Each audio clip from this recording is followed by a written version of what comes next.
Hello dear students, उम्मीद करते हैं कि आप सब खैर आफियत से होंगे। आज हम स्टैटिस्टिक्स के सेंट्रल टेंडेंसी का लेक्चर नंबर 1 देखेंगे। सबसे पहले हम देखते हैं कि सेंट्रल टेंडेंसी की हमें ज़रूरत क्या पेश आई या सेंट्रल टेंडेंसी क्या होती है।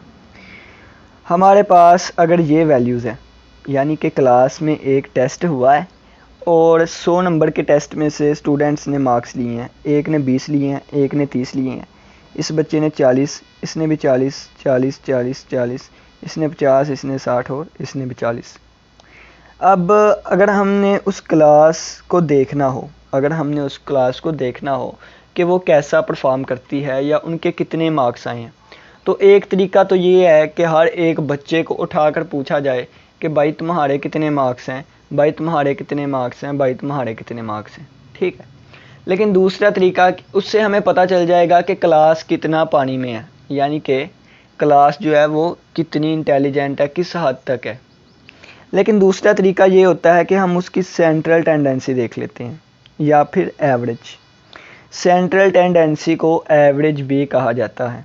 सही, सेंट्रल टेंडेंसी एक ऐसी वैल्यू होती है जो कि उन सभी वैल्यू का निचोड़ होती है। सही, हम इसकी सेंट्रल टेंडेंसी, जिसको एवरेज कहते हैं, अगर वो मालूम करें तो हमें पता चल जाएगा, एक वैल्यू आएगी जो कि वो पूरी क्लास को शो करेगी। जिस तरह वो कहते हैं ना कि औलाद से पता चल जाता है कि उसके वालिदैन ने उसकी कैसे तरबियत की है, औलाद से पता चल जाता है कि उसके वालिदैन ने उसे क्या असूल सिखाए हैं, क्या अदाब व एहतराम करना सिखाया कि नहीं। इसी तरह एवरेज वैल्यू से हमें पता चल जाएगा कि वो क्लास जिसने इतने मार्क्स लिए हैं वो कितना पानी में है या कितने मार्क्स लिए हैं। सही, तो हमने इसकी एवरेज वैल्यू फाइंड की तो वो 40 आई, यानी कि क्लास में मैक्सिमम बच्चों के नंबर्स 40 के करीब होंगे। ये एग्जैक्ट वैल्यू नहीं होती, ये अप्रोक्सीमेट वैल्यू होती है, यानी कि 40 के करीब करीब बच्चों के मार्क्स आए। इसके 40 आए, इसके 40, इसके 40, इसके 40, इसके 40, इसके 40। ज़्यादा बच्चे जो उस क्लास में बैठे हैं वो 40 के करीब नंबर्स वाले बैठे। सही, अब हम ये तो सिर्फ कंसेप्ट वाली बात थी कि सेंट्रल वैल्यू क्या होती है। ऐसी वैल्यू होती है जो कि पूरी क्लास की हमें बता दे सेंट्रल वैल्यू, या पूरी क्लास का निचोड़ बता दे एक ही वैल्यू में। उसको हम कहते हैं सेंट्रल टेंडेंसी, यानी कि मरकज़ी रुझान।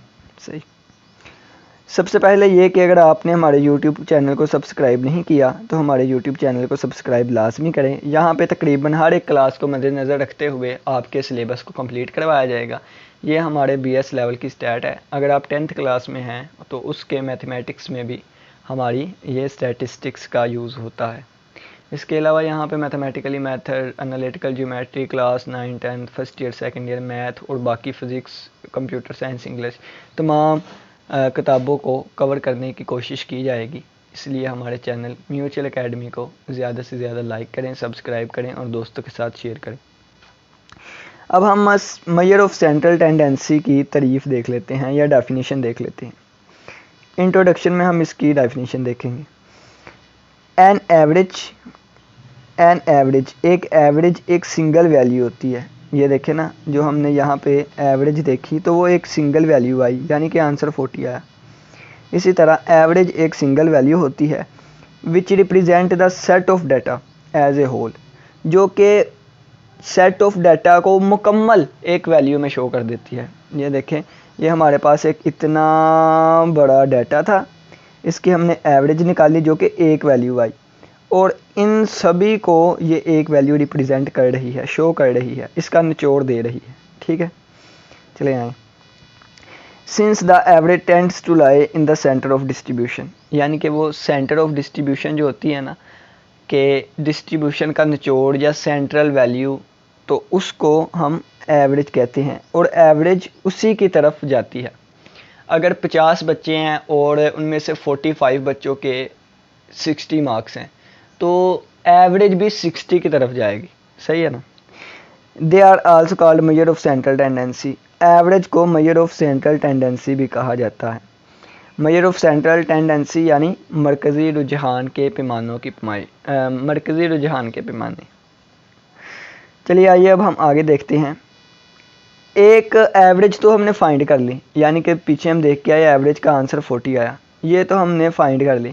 अब हम देखेंगे कि क्या ये एवरेज गुड है भी या नहीं, और अगर एवरेज गुड होने के लिए कौन सी कंडीशन होती हैं। मिसाल के तौर पे एक स्टूडेंट है, तो एक स्टूडेंट जो है वो गुड कब होगा या अच्छी क्वालिटी, वो जो अच्छी क्वालिटी कब शो करेगा या कब, जब वो वक्त पर स्कूल पहुँचे, छुट्टी होने के बाद फ़ौरन घर पहुँचे, इसके बाद अपना रोज़ाना का होमवर्क करके आए, जो लेसन दिया जाए उसको याद किया जाए, खूबसूरत साफ़ सुथरा हो के आए करे, यूनिफॉर्म उसकी पूरी हो। तो ये मैं कंडीशंस बता रहा हूँ या मैं क्वालिटीज़ बता रहा हूँ या शर्तें लगा रहा हूँ कि अच्छे स्टूडेंट्स होने के लिए ये चीज़ें ज़रूरी हैं।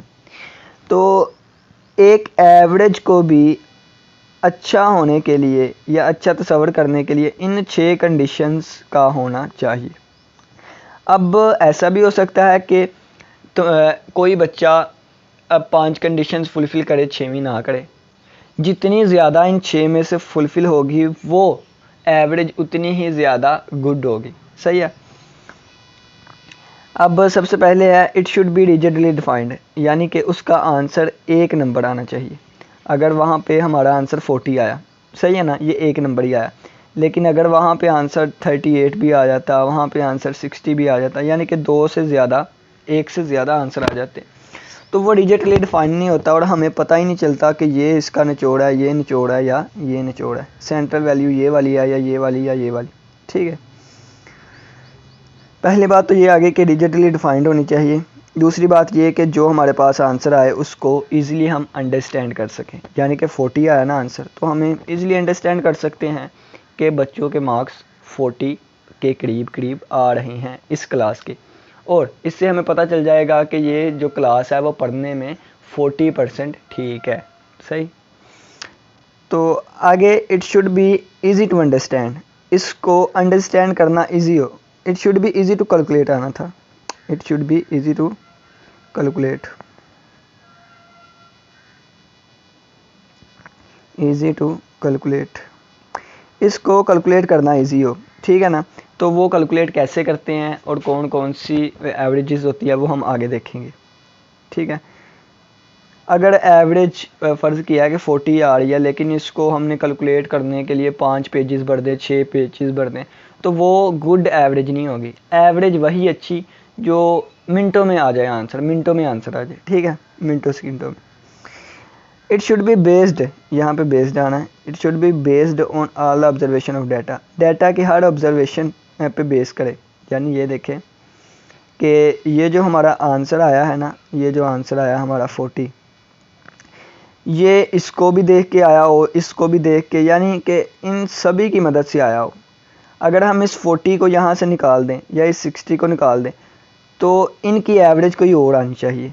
सही है ना। यानी कि ये हर एक ऑब्जर्वेशन पे बेस करे, इन तमाम को यूज़ करके हम कैलकुलेशन करें, इसके बाद ये एवरेज निकले तो उसको कहते हैं कि ये हर एक ऑब्जर्वेशन पे बेस करती है। लेकिन अगर यही जवाब इनको कैलकुलेट करके आता तो फिर ये इस वैल्यू पे बेस नहीं कर रही, तो ये गुड एवरेज नहीं होगी। ठीक है, आगे हम देखते हैं। It should B unaffected bye extreme observations, वो एक्सट्रीम ऑब्जर्वेशन से अनअफेक्टेड हो, यानी कि अफेक्ट ना करे। मिसाल के तौर पे हमने एक नंबर लिया 1, एक का 78 और एक का 99।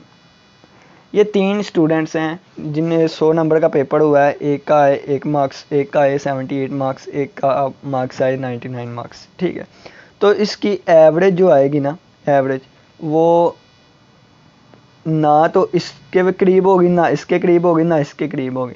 हमें पता ही नहीं चलेगा कि क्लास कितना पानी में है, कितना ऊपर है, क्योंकि ये एक्सट्रीम वैल्यूज़ आ रही हैं। 78 से कितना छोटा है 1, 78 से कितना बड़ा है 99।